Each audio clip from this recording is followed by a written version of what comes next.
반갑습니다. 네 번째 시간 헌법에 보장된 근로자의 권리는 무엇일까? 교과서 24페이지 보겠습니다. 영상 속의 사진은 천재교육 사회 2 구정화편의 내용을 참고했습니다. 생활일기 보겠습니다. 근로자를 특별히 보호하는 이유는 돈이 필요한데 야근을 더 해도 될까요? 근로기준법상 야근을 더 이상 시킬 수는 없어요. 하루에 8시간 일하면 1시간의 휴식 시간을 가질 수 있구나. 그것을 처음 알았던 것 같습니다. 질문입니다. 근로자에게 위와 같은 권리가 왜 필요한지 생각해보자. 만약에 이러한 야근을 그냥 사장이 원할 때 아무 때나 시킬 수가 있다면 그걸 악용할 수가 있겠죠. 야간에 일을 시켜서 근로자로 하여금 굉장히 노동 착취를 할 수가 있기 때문에 국가가 법으로서 근로기준법을 제시하여서 막고 있는 것입니다. 물론 지금 이 같은 경우에는 근로자가 원해서 일을 더 하고 싶다고 했지만 이거는 반대로 악용될 소지가 있기 때문에 원천적으로 이러한 법을 만들어 놓은 것입니다. 자, 우리 근로자 같은 경우에는요, 결국 제품을 사는 소비자가 됩니다. 근로자가 월급이 너무 적다든지 또는 생명의 위협을 받을 정도로, 건강의 위협을 받을 정도로 일을 많이 시킨다고 했을 때 소비자층 자체가 무너지게 되겠죠. 그러면 회사 물건도 결국에는 팔리지 않게 되는 것입니다. 나라 경제 전체가 잘 돌아가기 위해서는 사장님뿐만 아니라 근로자들도 삶의 수준이 올라가야 우리 경제가 원활하게 돌아갈 수 있는 것이죠. 근로자의 의미와 보호의 필요성. 근로자란 임금을 목적으로 사용자에게 노동을 제공하는 사람을 말한다. 따라서 누군가에게 고용되지 않고 스스로 사업을 하는 자영업자는 근로자가 아니다. 한편 근로자의 개념에 따르면 근로시간의 길고 짧음은 문제되지 않으므로 아르바이트를 하는 학생도 근로자에 해당한다. 근로자는 사용자와 비교하면 경제적, 사회적으로 약자의 지위에 있으므로 법으로 특별히 보호할 필요가 있다. 그렇죠. 바로 톡톡톡 사회를 보겠습니다. 우리는 모두 근로자. 나는 국가로부터 월급을 받는 공립학교 교사야. 학교에서 학생들에게 사회과목을 가르치지. 나는 회사에서 월급을 받고 인재채용 업무를 담당하고 있어. 사무실에서 일하지. 나는 회사에서 월급을 받으며 전기공사를 담당하고 있어. 주로 건설 현장에서 일하지. 자, 우리가 물론 여러분들 학생이고 선생님 역시 사업을 해본 적은 없기 때문에 사장의 마음을 정확하게 알 수는 없지만 사장님 역시 근로자들을 존중할 필요가 있습니다. 자, 여러분들 지금 힘들게 공부를 하고 계시죠? 여러분 중에 사업을 해서 개인 사업체를 이끌어갈 학생도 있을 수 있지만 많은 학생들이 아마 기업에 취업을 할 것입니다. 어느 삼성이나 현대처럼 대기업에 취업하거나 공기업에 취업하려고 이렇게 공부를 한 친구들이 많죠. 그런데 여러분 보십시오. 여러분들이 수십 년간 피땀 흘려서 공부를 해서 회사에 들어갔습니다. 그러면 그 공부한 기간은 누가 뒷바라지를 한 거죠, 그동안? 여러분 스스로 했고 부모님의 피땀 흘린 그러한 수입으로 여러분들이 공부를 했습니다. 그만큼 회사에서 필요한 인재가 갖추어진 다음에 회사에 들어가는 것이죠. 회사에서 여러분들에게 성장하기까지 돈을 줬다거나 우유값을 제공했다거나 또는 기억, 니은, 디귿, 리얼, ABCD를 가르치지 않았습니다. 여러분 스스로가 공부를 해서 그 상식이 갖춰진 상태에서 회사에 들어간 것이죠. 그러니까 회사 역시 여러분들을 존중할 필요가 있고요. 국가에 많은 세금을 내야 됩니다. 왜냐? 세금으로 여러분들이 공부를 했고 그런 인재가 갖춰졌고 회사는 면접 몇 번으로 여러분들이 그동안 공부한 그 능력을 빌려가는 것이죠. 그렇죠. 그렇기 때문에 회사가 근로자들을 존중하지 않는 문화가 만들어진다면 여러분들 그 회사에 충성할 필요가 없습니다. 회사 역시 여러분들을 존중하고 물론 여러분들도 회사를 존중해야 됩니다. 왜냐? 수십억 엄청나게 많은 돈을 들여서 회사를 만들었죠. 네, 그거 역시 존중해 줄 필요가 있습니다. 많은 친구들이 장래희망이 건물주라고 합니다. 건물 한두 채 있으면 평생 먹고 사는데 크게 지장이 없어요. 그런데 이런 위협을 무릅쓰고 회사를 차렸다고 하는 것은요, 굉장한 모험심이 필요하고요. 국가 경제 발전에 큰 이바지를 하는 부분이 있기 때문에 여러분 역시 회사를 설립한 사장님을 존중할 필요가 있습니다. 그래서 근로자와 사장이 서로 존중하고 존중받는 사회가 됐을 때 우리 사회가 좀 더 건강한 사회가 되지 않을까 그렇게 생각이 드네요. 자, 오른쪽 페이지 25쪽으로 넘어가겠습니다. 25쪽입니다. 헌법에 보장된 근로자의 권리. 우리 헌법은 근로자 개인에게 근로의 권리가 있으며 최저임금과 인간다운 근로조건을 보장하여야 한다고 명시하고 있다. 한편 근로자가 노동조합을 결성할 수 있는 단결권, 노동조합이 근로조건에 관하여 사용자와 집단적으로 교섭할 수 있는 단체 교섭권, 그러한 교섭이 원만하게 이루어지지 않을 때 쟁의 행위를 할 수 있는 단체 행동권을 보장하고 있다. 그리고 근로기준법, 최저임금법, 노동조합 및 노동관계조정법 등으로 이루어진 노동법은 헌법에서 명시하고 있는 노동권의 보호를 구체화하고 있다라고 되어 있습니다. 자, 노동조합 오른쪽에 그 정의가 나와 있죠. 근로자가 근로조건의 개선 및 경제적, 사회적 지위 향상을 목적으로 조직하는 단체이다. 자, 노동조합은 왜 만들어졌을까요? 처음에 직원이 막 수십 명 있는데 개인 한 명이 있습니다. 개인 한 명이 그냥 사장 보기에 마음에 안 들어요. 그냥 조금 게을러 보이고, 그냥 좀 옷 입는 것도 마음에 안 들고, 그냥 뭐 업무랑 크게 상관없이 그냥 그 자체가 마음에 들지 않을 수가 있습니다. 사람이다 보니. 그래서 어느 날 그 사람을 불러가지고, 야, 너 나가. 왜요? 너 그냥 마음에 안 들어. 나가. 그렇게 나갔습니다. 그러면 그 사람은 사장이 나가라고 하니까 나갈 수밖에 없는 거죠. 그 사람이 엄청나게 무슨 고퀄리티의 기술을 가지고 있다면 함부로 못 자르겠지만 그냥 뭐 그저 그런 기술을 가진 사람이라면 또 대체할 수 있으니까 그렇게 쉽게 나가라고 하는 것입니다. 그랬을 때 어떻게 됩니까? 다른 직원들도 불안하겠죠. 내가 사장한테 뭐 잘못 보이면 나도 쉽게 잘릴 수 있겠다. 이런 불안한 환경에서 회사 일이 제대로 되겠습니까? 그때 회사 사람들이 이렇게 서로 모이기 시작합니다. 이 사람 우리 직장 동료 억울하게 잘리게 생겼다. 우리 사장 찾아가자. 사장을 찾아갑니다. 사장님, 이 동료 왜 자릅니까? 뭐야? 아무 이유 없어. 뭔데 그렇게 대들어? 사장이 그렇게 말합니다. 사장님, 그렇게 불합리하게 이 사람을 자른다면 우리 역시 회사에 나오지 않겠습니다. 그리고 사장이 어떻게 되죠? 그 수십 명의 직원이 다음날 같이 다 안 나온대요. 그러면 회사 사장도 약간은 두렵겠죠. 왜냐? 수십 명을 한꺼번에 채용하기는 어렵고 수십 명을 한꺼번에 교육시키기도 어렵고 그렇게 되면 공장이 한두 달 멈춰야 되잖아요. 그럼 피해가 막심하죠. 그래서 사장이 그래 그러면 알겠다. 내가 잘못한 부분을 인정하마. 뭐 이렇게 될 수 있는 것입니다. 이것이 노동조합의 힘이 되는 것이죠. 처음에는 좀 그렇게 좋게 시작했습니다. 지금 노동조합은 약간 좋게 흘러가는 쪽도 있지만 또 너무 파워를 내세워가지고 사장의 목을 조르는 약간 이렇게 서로 대결되는 그런 노동조합도 있는데 어쨌든 좀 변질된 노동조합도 있고 좀 깨끗하게 잘 유지되고 있는 노동조합도 있겠죠. 자, 두 번째 그 단체 교섭권 그겁니다. 한마디로 우리 월급이 너무 작습니다. 월급 좀 올려주십시오. 우리 휴가가 너무 적습니다. 올려주십시오. 우리 좀 쉬는 환경이 너무 부족합니다. 앉아서 쉴 수 있는 의자도 없습니다. 그렇게 사장님, 임원진과 함께 교섭할 수 있는 것을 단체 교섭권이라고 합니다. 만약에 그렇게 되지 않았을 때 어떻게 한다? 단체 투쟁을 하는 것이죠. 행동으로 보여주는 것, 이것을 쟁의행위라고 합니다. 가장 많이 들어봤죠? 파업. 이런 것들이 단체 행동권에 해당된다고 하겠습니다.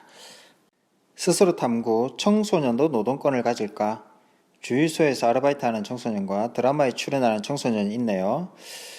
질문 1번입니다. 위 그림 속 청소년도 근로자인지 생각해보자. 24쪽에 보면 시간이 길고 짧으면 문제가 되지 않는다고 했죠. 즉 아르바이트가 하루 종일 일하는 것과 좀 짧은 시간 일다 하더라도 전혀 그것은 문제가 되지 않기 때문에 근로자가 맞습니다. 질문 2번. 우리 헌법 제32조 제5항과 근로기준법 제5장은 일하는 청소년에게 어떠한 권리를 부여하고 있고 왜 청소년을 특별히 보호하고 있는지 모든별로 조사해 발표해보자. 우리 헌법 제32조 5항에 보면 연소자의 근로는 특별한 보호를 받는다라고 규정하고 있습니다. 가장 첫째는요.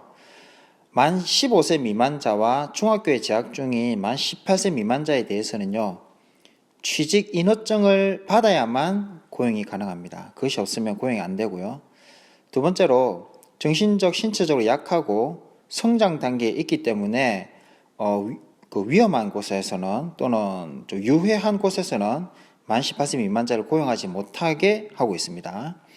그리고 연소자의 취업을 감독하고 사용자에게 연소자의 연령을 확인하게 하고 있습니다. 그래서 가족관계 증명서나 주민등록 등 초본 등을 확인해서 친권자 또는 후견인의 동의서를 받아서 그것을 사업장에 비치하도록 하고 있습니다.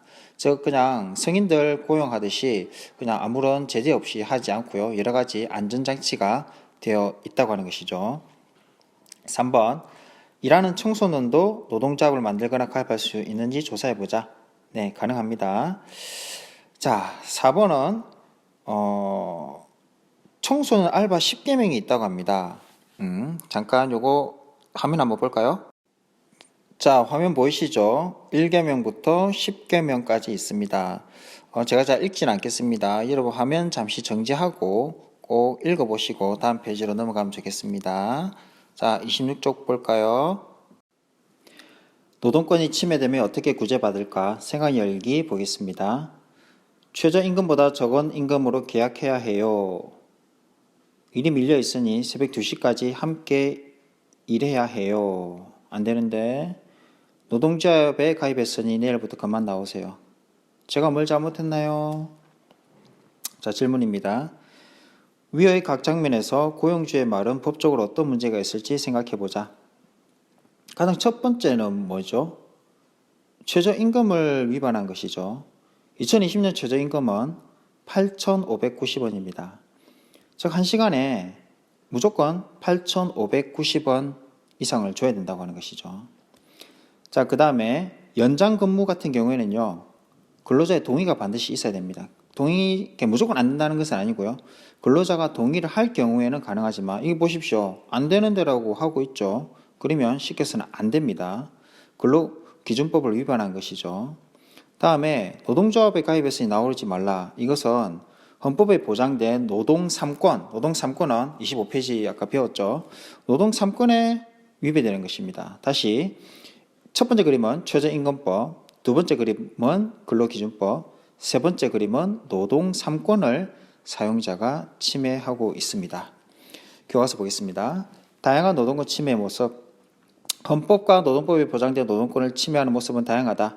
최저임금법에 보장된 최저임금보다 적은 임금을 지급하는 것, 근로자에게 임금을 제때 주지 않는 것, 법에 위반되는 근로조건에서 일하도록 하는 것, 근로자를 정당한 이유 없이 해고하는 것, 근로자의 노동조합 결성을 사용자가 방해하는 것, 근로자의 정당한 교섭 요구에 응하지 않는 것 등이 그것이다 라고 되어 있습니다. 자, 우리가 최저임금 하면서 굉장히 사회적으로 진통을 많이 겪었습니다. 최저임금은 여러분들 무조건 올려주면 좋을 것 같죠. 그런데 이것이 여러 가지 좋고 나쁨에 좀 문제가 있기 때문에 여러 가지 진통을 겪고 있는 것 같은데요. 선생님이 최저임금에 대해서는 상당히 많이 생각을 좀 해봤습니다. 선생님이 이렇게 교사가 되기 전에 혹시 노량진이라고 아세요? 노량진, 서울에. 노량진은 이렇게 임용고시를 비롯해서 여러 가지 공무원 시험을 준비하는 그러한 동네인데요.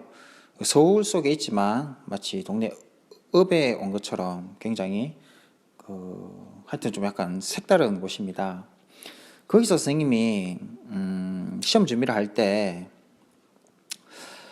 거기 선생님이 2년이라는 시간을 있었는데요. 처음에 1년은 공부를 하면서 선생님이 그동안 벌어놨던 돈을 가지고 공부를 열심히 했습니다. 아르바이트 하지 않고 그냥 공부에만 전념했어요. 근데 그의 시험 결과가 좋지 않아가지고 1년 더 있게 되었습니다. 1년 더 있게 되었을 때 그때 선생님 나이가 20대 후반이었는데요. 그때 부모님에게 돈을 벌릴 수가 없었어요. 부모님이 엄청 가난해서라기보다도 제가 나이가 20대 후반이라고 하지 않았습니까? 그러다 보니까 제가 주말 알바를 했습니다. 평일 알바를 하게 되면 제가 공부하러 왔지 일하러 온 건 아니기 때문에 안 되지 않습니까? 그래서 주말에 삼겹살집 알바를 했어요. 제 기억으로 그때 최저 시급 이런 걸 잘 통용되지 않았던 시절이고요. 제 생각으로 한 5천 원 정도 받았던 것 같아요. 그렇게 주말에 일주일에 4시간씩, 그러니까 4시간씩 이틀씩 일을 했습니다. 근데 그 사장님이 삼겹살집과 함께 뭘 운영하셨냐면 헌책방을 운영하셨어요. 근데 헌책방도 알바생이 있지 않겠습니까? 근데 그 알바생은 저보다 훨씬 더 적은 돈을 받았어요. 그런데 훨씬 더 적은 돈을 받았음에도 불구하고 그 알바생이 과연 불평불만했을까요? 그러지 않았습니다. 주말 삼겹살집 알바는요, 쉴 시간이 전혀 없어요. 계속 돌아다녀야 돼요. 근데 헌책방 알바는요, 그냥 계속 앉아 있어요. 계속 자기 공부해요. 앉아가지고. 계속 자기 공부하다가 어떻게 하죠? 손님 와도 신경 안 써요. 계속 공부만 해요. 손님이 책을 고르면 그냥 돈만 결제해 주면 됩니다. 그리고 다시 또 자기 공부를 하는 것이죠. 그러다 보니까 그 알바 자리가 삼겹살집 알바보다 훨씬 더 인기가 많았어요. 근데 이렇게 최저임금이 생기고 이렇게 뭐 금액이 법으로 확실히 명시되고 나서 어떻게 됐냐? 그 헌책방 알바 자리는 지금도 남아 있을까요? 아마 사라지지 않았을까요? 한 시간에 과연 8,590원을 벌 수 있을까요? 아마 사장이 나와서 직접 하거나 아마 헌책방 자체가 문을 닫았을 겁니다. 그러면 8,590원인데 그러면 엄청 힘든 일을 하는 사람은 그러면 2만 원, 3만 원 줄까요? 엄청 힘든 알바도 역시 8,590원에 최대한 맞춰주려고 할 겁니다. 좀 더 주는 사람도 있겠지만 그러면 엄청 힘든 알바도 8,590원, 엄청 편한 알바도 8,590원 이런 문제가 좀 생기는 것이죠. 그래서 사람에 따라 다르지 않습니까? 나는 힘든 일을 해도 월급 많이 받는 곳에 일하고 싶어. 이런 알바생이 있는 반면에요. 나는 좀 그냥 편하게, 아주 편하게 그냥 일하고 싶어. 돈은 적어도. 이런 친구도 분명히 있을 거거든요. 근데 이제는 그런 알바 자리는 없어진다고 하는 것이죠. 그러다 보니까 생님은 그렇다면 최저임금 자체를 반대하느냐? 그건 절대 아닙니다. 최저임금 반드시 있어야 됩니다. 하지만 그 업종에 따라서 좀 차등을 두는 최저임금법이 시행되면 더 좋지 않을까. 뭐 좀 약간 그러니까 위험하고 힘든 알바는 뭐 2, 3만 원 최저임금. 반면에 헌책방 같은 곳은 뭐 좀 더 훨씬 더 싸게 이렇게 좀 차별된 최저임금을 하면 여러분들이 알바 자리를 고를 때도 골라 잡을 수 있는 거죠. 이거는 힘든 알바 직종이구나. 이거는 편한 알바 직종이구나. 이렇게 선택해서 갈 수 있는 이러한 체제가 갖춰지면 좀 더 좋지 않을까. 뭐 그런 생각이 들었습니다. 네, 톡톡톡 사회 아르바이트 근로자의 노동권 침해 유형이 있는데요. 근로계약서 미작성, 최저임금 미준수, 주휴 초과수당 미지급. 자, 여기서 주휴 수당이라고 하는 것은요. 일주일 동안 규정된 근무일수를 다 채운 근로자에게 하루분의 임금을 그냥 더 주는 겁니다. 일하지 않아도. 일주일 일하면 8일치 월급은 그냥 줘야 된다고 하는 것이죠. 이것을 좀 안 주는 업종이 많죠. 그래서 뭐 근무일수 차기 전에 뭐 자른다든지 이런 일이 벌어지는 것이죠. 즉 쪼개기 알바. 이 주휴수당을 받지 못하게끔 쪼개기 알바를 해서 나는 8시간 하루에 한 곳에서 8시간 쭉 일하고 싶은데 그 편의점 사장이 그러면 너에게 주휴수당을 줘야 되니까 자르는 거죠. 자르고 한 명이 일해야 돼. 그래서 3, 4명이 일하게 시간 쪼개기를 하는 것이죠. 그래서 이 주휴수당을 제대로 주게 되면 우리나라 최저임금이 8,590원이지만 주휴수당이 그 임금이라고 생각하면 거의 10,000원에 육박하는 그러한 것이 되는 거죠. 즉 한마디로 한 시간에 10,000원 이상의 수익이 올라오지 않는 곳은 알바생을 줄이거나 알바 자리가 없어지거나 사업장이 문을 닫는 뭐 이러한 일이 벌어질 수도 있는 것이죠. 그다음에 임금 체불입니다. 폭력행위, 이런 사람 있나요? 부당해고, 네. 임금 삭감 등 기타 뭐 이렇게 되고 있습니다. 어쨌든 법이라고 하는 것은요 만들어지면 일단 지켜야 됩니다. 그것이 뭐 잘 됐든 잘못됐든 그런 것을 지켜야 되는 것이 있고요. 예, 법을 지키지 않았을 경우에는 즉 사장님이 여러분들의 근로에 관한 법을 지키지 않았을 때 여러분들이 할 수 있는 행동에 대해서 알아보겠습니다. 27쪽입니다. 근로의 권리를 침해당했을 때 구제 방법. 근로자가 근로의 권리를 침해당했을 때는 행정적, 사법적 구제 방법으로 이를 해결할 수 있다. 예를 들어 사용자가 임금을 제때 지급하지 않을 때 근로자는 우선 사업자에게 청구한다. 청구하였는데도 사용자가 임금을 지급하지 않으면 고용노동부에 진정하거나 법원의 민사소송을 통하여 구제받을 수 있다. 한편 부당해고를 당했을 때는 노동위원회에 구제를 신청하거나 법원의 민사소송을 통해 구제받을 수 있다라고 되어 있습니다. 뭐 이런 내용이 있는데요. 뭐 지금 잠깐 화면을 보시고 여러분들이 참고 한번 하시기 바랍니다. 네, 여기 화면에 밀린 임금을 받는 방법 세 가지가 있죠. 사용자에게 청구하는 방법, 감독기관에 신고하는 방법, 소송 및 지급 명령을 신청하는 방법이 있습니다. 예, 이 순서대로 하는 것이 가장 좋습니다. 말도 안 하고 바로 신고하고 뭐 그러면 서로 좀 피곤하죠. 예, 먼저 사장님께 말을 하고 이렇게 신고하거나 소송을 거는 이러한 차례로 가서 여러분들의 권리를 노동 3권을 침해당했을 때 구제 방법입니다. 노동법은 사용자의 전형적인 노동 3권 침해 행위를 유형화하였는데 이를 부당 노동 행위라고 한다. 예를 들어 노동조합에 가입하지 않는 것을 조건으로 근로계약하는 것은 부당노동행위에 해당한다. 부당노동행위에 해당하면 근로자는 노동위원회에 구제를 신청할 수 있다라고 되어 있네요. 자, 아래 스스로 탐구 보겠습니다. 노동권 침해 사례 보고서 작성하기. 다음 사례를 읽고 물으면 답해보자. 갑 사장은 최근 회사의 노동조합이 자신의 비리를 폭로하여 골머리를 앓고 있다. 그러던 차에 직원들에게 성과급을 지급할 시기가 되었다. 갑 사장은 직원들의 노동조합 탈퇴를 유도하고자 노동조합 가입자에게는 성과급을 지급하지 않고 다른 사람들에게는 성과급을 지급하였다. 네, 제일 좀 비겁한 방법이죠. 돈으로 이게 서로 이렇게 반가르기, 예, 이런 것이 되겠습니다. 1번 위 사례에서 침해당한 근로자의 권리는 뭐죠? 노동 3권 중에 단결권이 침해당했죠. 이렇게 뒤로 깨는 행위이기 때문에 단결권을 침해했습니다. 2번 위 사례에서 노동권을 침해당한 사람 스스로가 해야 할 일과 제도적으로 개선해야 할 점을 제시해보자. 노동 3권을 침해당한 근로자는요, 노동위원회에 부당 노동 행위에 따른 피해 구제를 신청할 수가 있습니다. 제도적으로는 침해당한 사람이 신속하고 저렴하게 구제받을 수 있는 수단을 많이 마련해야 하고요. 또 한편 이런 일이 발생하지 않도록 예방 차원의 국가적, 행정적 노력도 있어야 되겠죠. 3번 같은 경우에는요, 여러분들 스스로 한번 적어보기 바랍니다. 여러분들 아마 대학생이 되면 돈을 떠나서 사회 경험적으로 아르바이트를 아마 하게 될 수도 있는데요.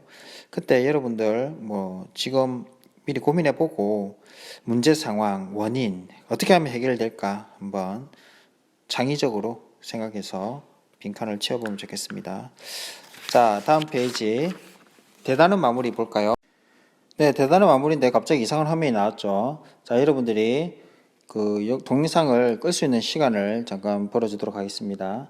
자, 동영상을 잠깐 멈추고 대단한 마무리 지금 한번 풀어보기 바랍니다. 풀고 나서 쌤과 같이 풀어볼까요? 네, 동영상 멈추고 풀어봤죠?